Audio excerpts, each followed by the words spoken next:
How recent market trends influence San Diego home prices. Hello, everybody. I am so excited to bring you an amazing loan officer along with my partner. My name is Roxanne Govari with Pemberley Realty here with Santiago Guerin and our amazing guest, Meredith Munger from Cross Country Mortgage. Hello, Meredith. Hi, how are you guys? Crazy market, huh? Nice to have you. So before we get started, let's ask the audience to give us a thumbs up and subscribe to our channel if you're watching us on YouTube so that we can be in front of you as we're posting new videos and we are bringing you new content. That way you are notified and you can participate and comment and if you are watching us on Facebook Live, also comment so that we can put your comments in front of Meredith. If you have any questions, we can get answers to your questions uh, right away. So without further ado, let's turn it to Meredith. And Meredith, thank you so much for being here today. It's a pleasure to be here. It really is a crazy market, and there's lots that buyers and sellers can do to make, homes close. Yes, it is a crazy market. So give us a little bit of a background about yourself. What do you do? How do you help buyers and sellers? Tell them about your expertise and what you do out there to help people. Absolutely. So I work with Cross Country Mortgage. We're the largest retail mortgage bank in America. And what's different about us though is we're more like real estate finance advisors. I myself am a homeowner and an investor. When I was a Navy wife, I moved 13 times in 15 years and I bought, sold, fixed, flipped. So I know what it's like to be in all kinds of different markets. What we're seeing right now, 2 years ago, the interest rates were stupid low, right? And so there was a tremendous more buyers qualified, and so there was this flood of buyers on the market. But as interest rate, and therefore prices were really high. Now that interest rates are down, fewer buyers qualify. People are scared. They don't like uncertainty, and so they say, "Oh well, forget buying. I'll just rent." So when that happens, typically prices go down, except San Diego has no real estate inventory.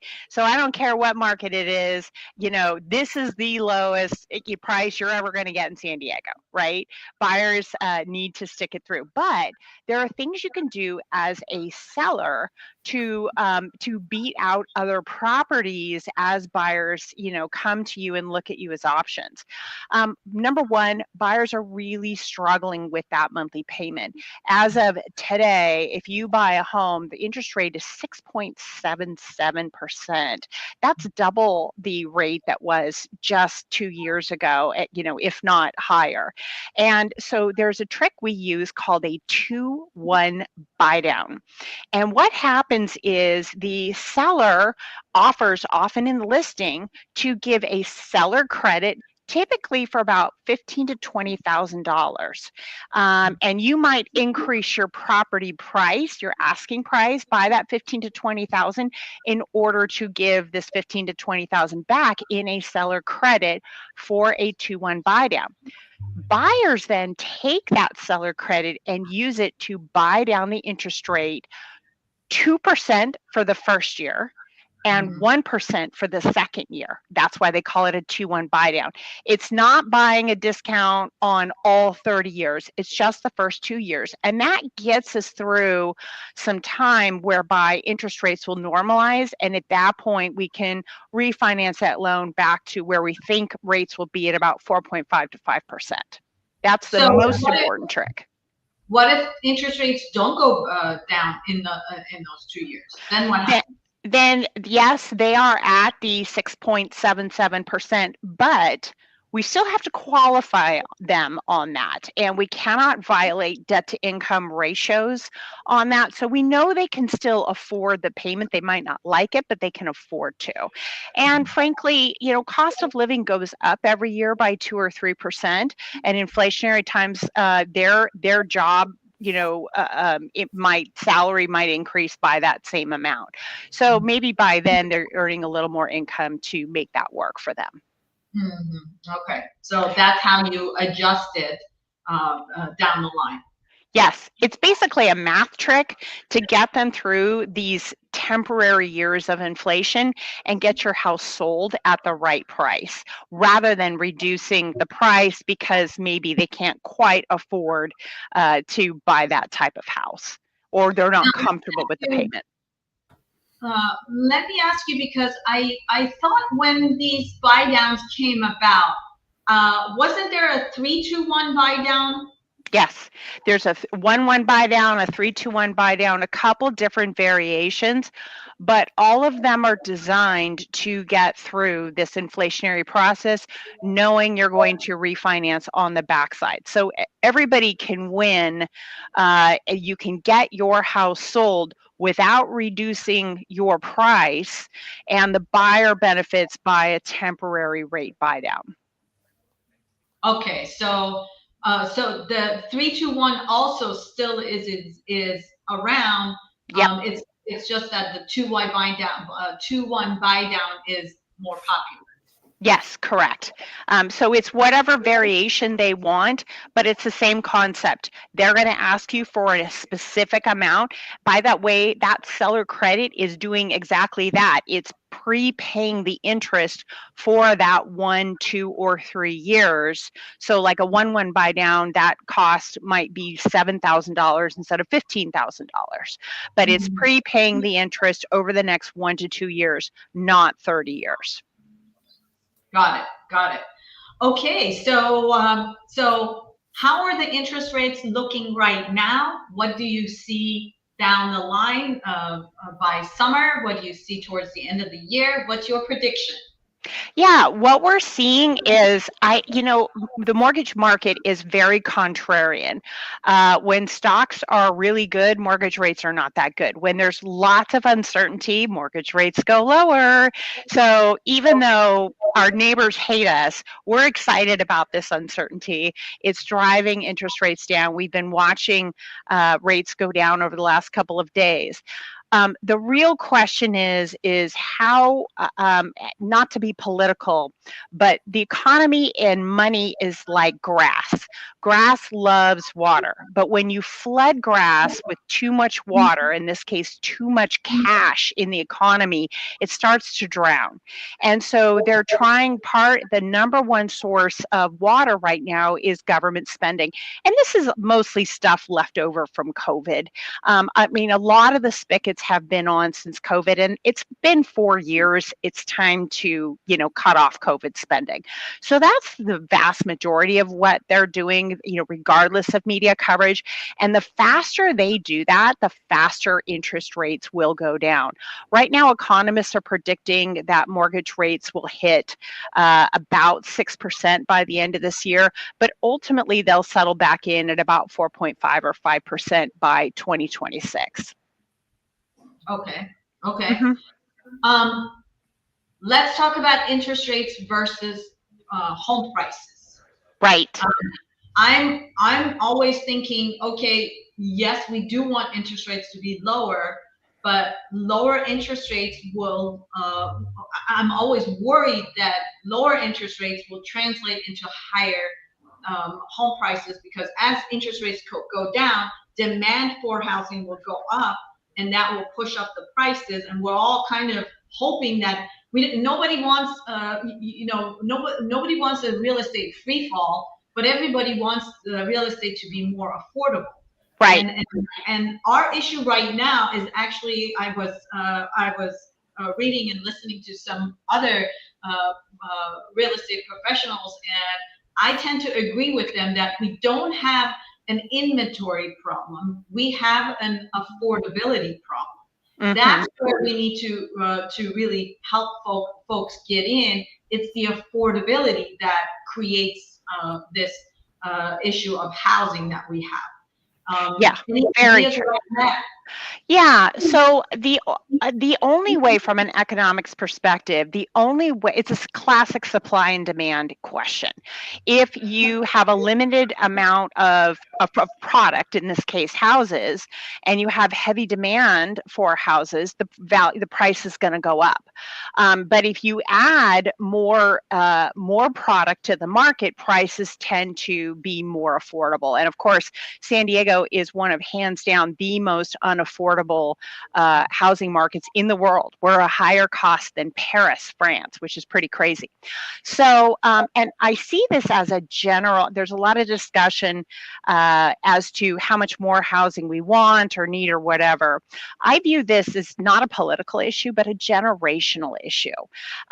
It's telling that ADUs in 2024, accessory dwelling units, also called casitas or granny flats, which is one of my specialties, new construction ADUs last year outpaced new construction homes. And that's because there's quite literally nowhere to build subdivisions. Even in San Diego County, we only have 6% of land, maybe that's at best.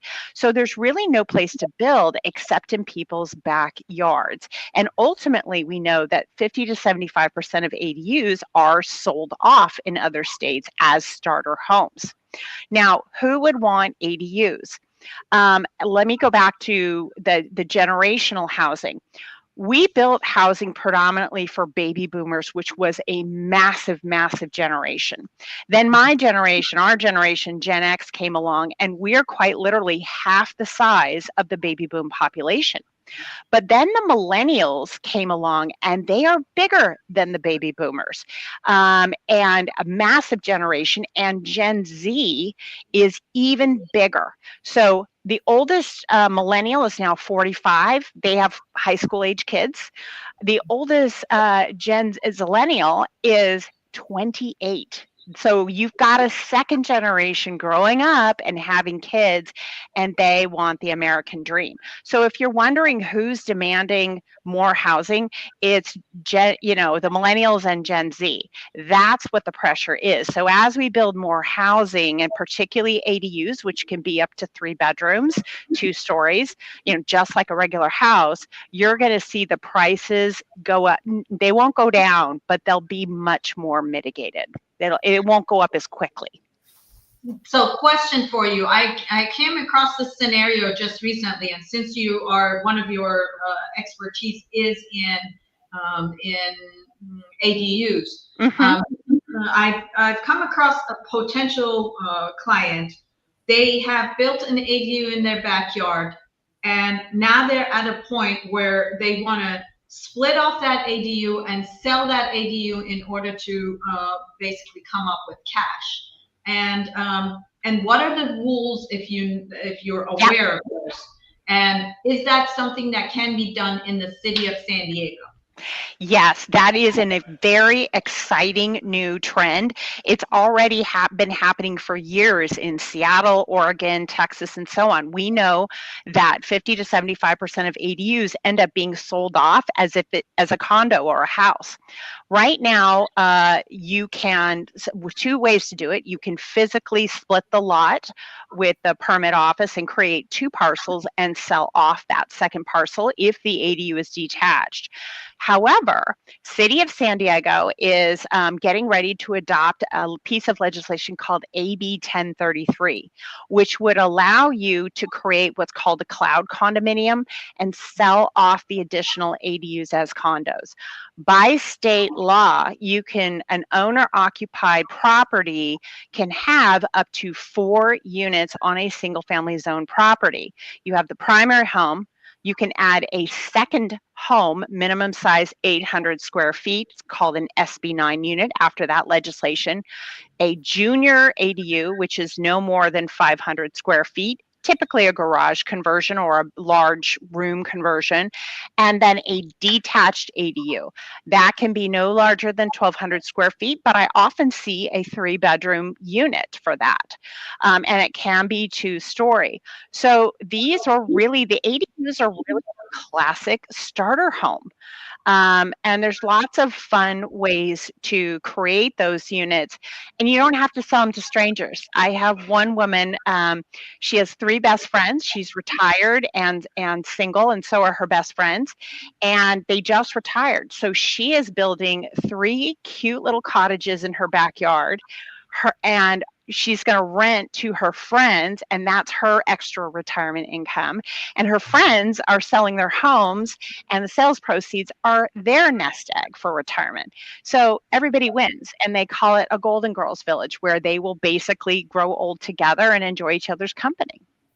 Now, let me ask you this, because I had this conversation with some other parties, and the general consensus was it all depends on how you actually pulled permit originally. If you pulled permits as a detached ADU, then you cannot separate that and sold it and sell it off. If you pull permits on that as a cloud condo, then you can separate it and then you can sell it off. No, that will all change. So, and in fact, we find that in permit wise, the easiest thing to get done is an ADU, period. And then once the ADU is done, you can then have it quickly rezoned as an SB9 unit. You can then split the lot. You can then do all kinds of other things. This is all new stuff. We're sort of beta testing all these new rules, but everything is changing and loosening up so that common sense home ownership can really start to happen, and that creates affordability. So, so with that being said, and with what you're saying, it's all in the works. Do we have a timeline? Are you aware of when are we talking about this happening? When are the homeowners actually able to take advantage of these new rules? Yeah, well, by law, you can split the lot right now. So that is a perfectly legal thing to do. It's called an SB9 lot split. There's another type of lot split that also allows large lots up to 5 acres, but you could do 1 acre, can be split into up to 10 parcels. So without a subdivision map. So that's another really easy fix for some of these large lots that are 1 acre, even 2 acres, to just parcel out and sell off the land for extra money or whatever. The AB 1033, the condotization of the units, was just proposed. They were already working on it, and we're going to implement it in 2026 in the city of San Diego. But the mayor has actually just proposed, as part of another program, that they go ahead and do it now in certain neighborhoods, so we can start to have affordable housing ownership, not just rent, but affordable home ownership in those areas, and that's where it's critical. So, so if you know, because I'm not up to par on the specifics of these, because of course, if homeowners come to us as experts, we need to know, okay, this is the roadmap. This is the road that you go through to actually get to where you want to go, and we're here to basically shed the light on the road and help you get there.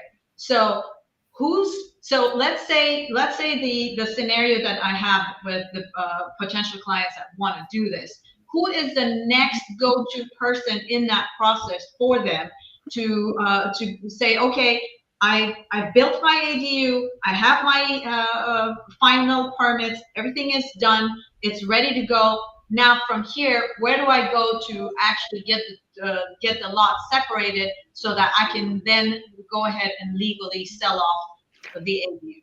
Yeah, and this is where I love the collaboration in our industry. You would probably work with your architect or permit runner to create a plan, a split, really a surveyor, and submit that to the city. You'd also work with your title company, and you've got great contacts with title to help properly title that ownership and so on.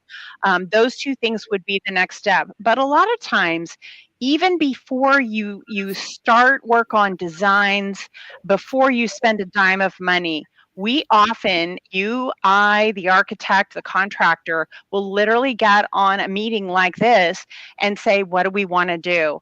And we start running the numbers. I create a spreadsheet and I say, okay, Roxanne, if we sell this off, what do you think you could get on a 2-bedroom versus a 1-bedroom or a 3-bedroom? So we optimize your return on investment for whatever your goal is. And then the contractor's like, cool, okay, I will design to that optimal ROI. By the way, in the process, and by the way, Roxanne is telling us we need to have this, and this in the home to really, again, optimize return on investment. You know that better than anybody, and so on. And then I qualify the borrower, so I say, okay, this is our max budget, no more than that, or whatever it may be. So before you've spent a dime of money, you have a strategy for really optimizing. And if we do this right, you ought to be able to bring in $1.5 million to 2 million. I see that regularly on the property you already own. Right, right. Which, the case, in the case that I'm describing, the other part that's important in the case that I'm describing is the original home has a 3% interest rate, which no one wants to let go of. Right.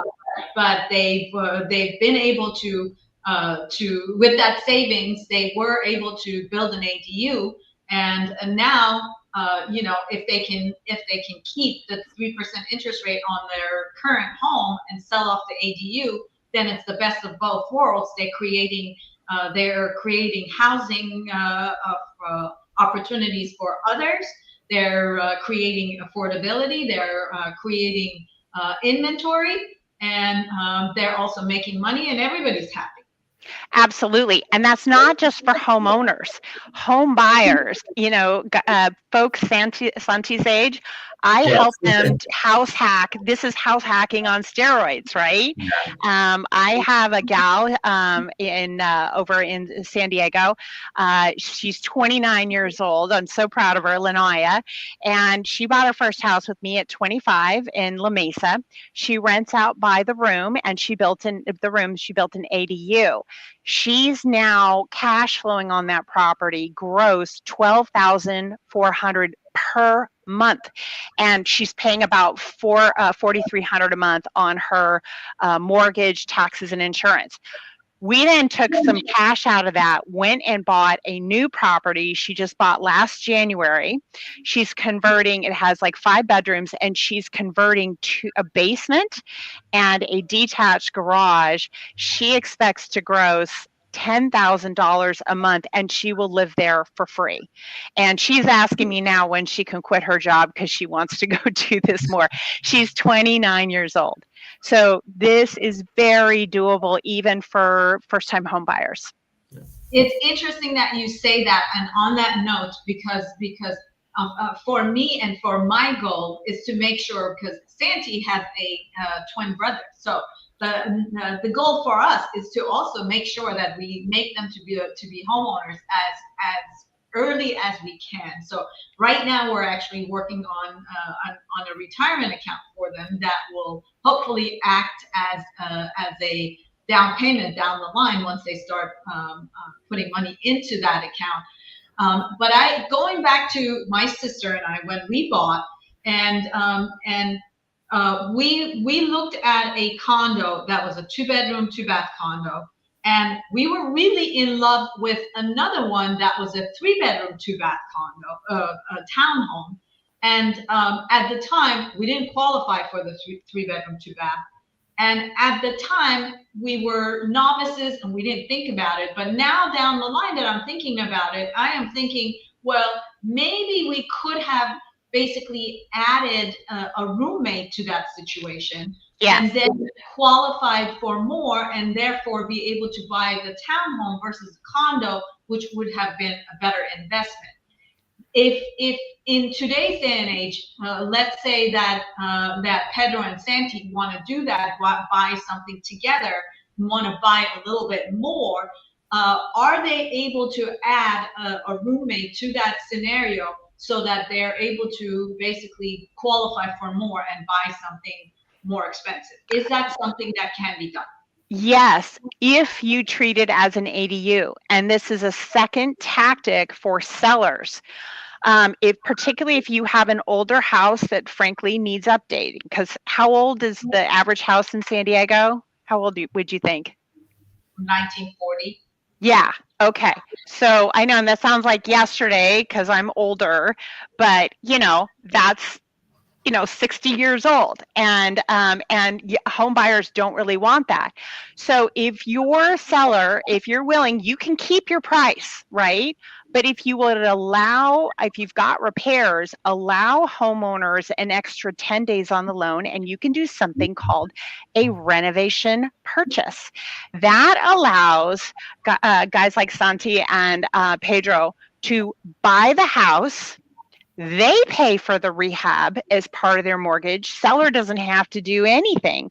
And they'll probably convert that garage into an ADU.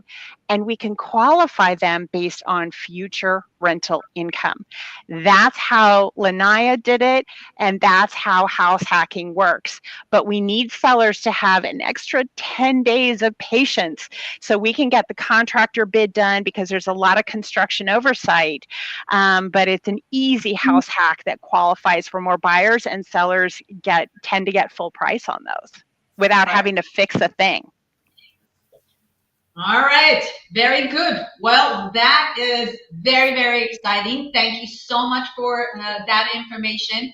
And folks, if you are thinking of getting a loan and you want to work with a rock star that is very creative and has pivoted and knows all the details of how to get the job done, there is the contact information for Meredith. She works at Cross Country Mortgage, and you can reach her on her cell phone number or on her email address, and reach out to her. She's a wealth of information. And Meredith, is it just throughout the San Diego County and California that you're able to lend, or is it all over the place? All 50 states. And I see people investing in all 50 states as well. Absolutely. All 50 states. Okay. And folks, if you are thinking of buying or selling real estate anywhere in the U.S., there's my phone number. Happy to help. And of course, my younger partner, Santiago, there's his phone number, and you're able to reach out to him as well. We love for you to follow us on Instagram or on Facebook. You can reach us there as well. Our website is pemberleyrealty.com. And again, we are happy to help you anywhere in the U.S. So reach out to us. And if this is on YouTube that you're watching us, please give us a thumbs up and subscribe to our channel so that we can bring you more of these fantastic videos. And we'll see you next time. Bye, everyone.